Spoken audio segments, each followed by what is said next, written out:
Hey guys, my name is Corsonix, and in today's video I'm going to be showing you how to dominate the battlefield as Killjoy. As you know, Killjoy is a unique agent with some powerful abilities that can turn the tide of any match. Whether you're a seasoned veteran or a new player just starting, this guide will give you some tips and tricks you need to excel with this agent. Before we get started, I've been playing this game semi-professionally for over 3 years, and I have almost 200 official matches played on Killjoy. If you want to be a Giga Chad Killjoy player like me, make sure to watch this guide to the end so you know what it takes to be a hard stuck tier 3 player. First, let's take a look at Killjoy's kit. Killjoy's first ability is her turret. Killjoy's turret has unlimited range, limited to a 100-degree cone in front of her turret.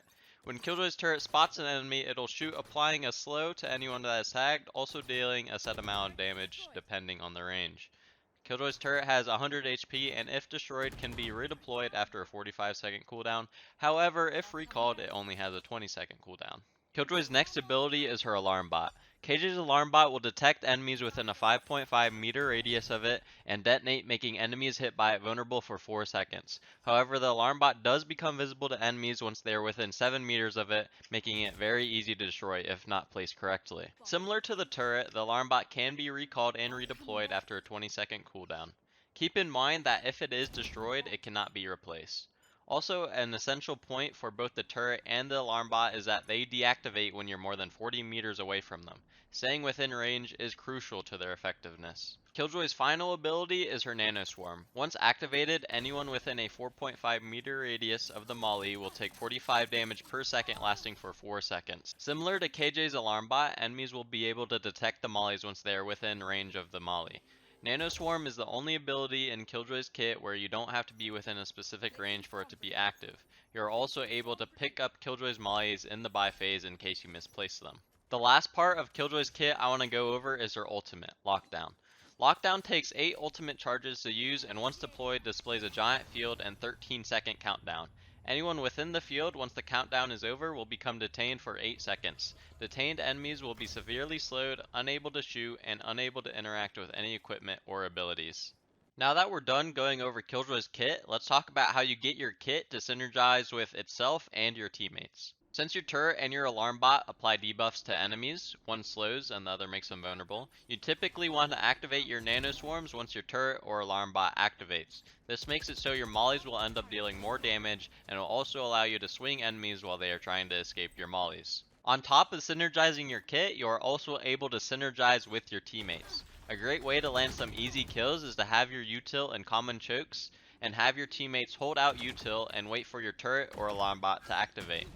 Once your bots activate, you can swing with your teammates util and own the opposition. Some great agents that synergize with Killjoy's kit well are Breach, Omen, Sova, and generally any agent that has a flash. Now let's talk about the difference between info util and anchor util. When placing your util, you need to keep in mind what you want your utility to do. Do you want it to gather info to know where the enemies are coming from, or do you want it to assist you in anchoring a site? Knowing what your utility does and how you want to play around it is the most important part in becoming a good Killjoy player.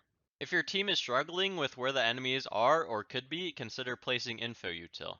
If your team can't hold a site to save their lives, put anchor util. You can also put one piece of util to help you hold the site and the other piece of util to get info.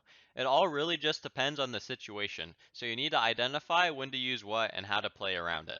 An example of a full info setup here on Ascent would be placing my turret to hold B main and then placing my alarm bot to hold mid.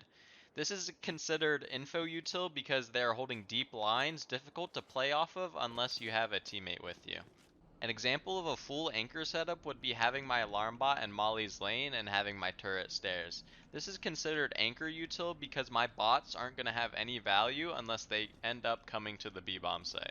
An example of where your utility can serve both for information and anchoring is by placing a turret here to hold tree. This turret can serve both as an anchor to play off of when it is activated or for information telling me that there are enemies in tree. Oftentimes you'll find the best places for your bots are places where they can get you information and help you hold the site.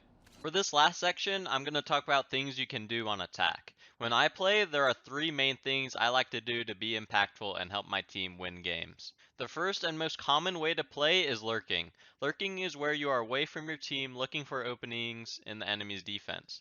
Playing like this is most beneficial when the rounds last for a long time and your teammates do a good job of putting pressure on other sides of the map and not dying. If you want a more in-depth guide of how to lurk, I may make one in the future, but to prevent this video from being too long, I'm going to move on. A second way I like being impactful is by helping my team hit sites. Killjoy's mollies are an excellent way to help your team take a site.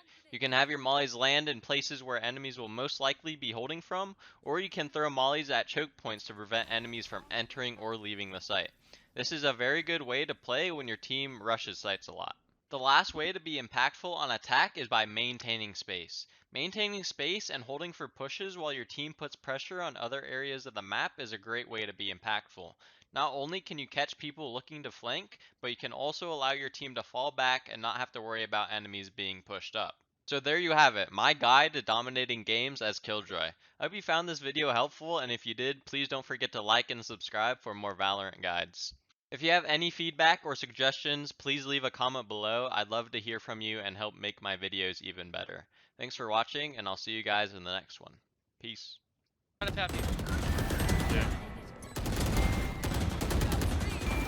Good job!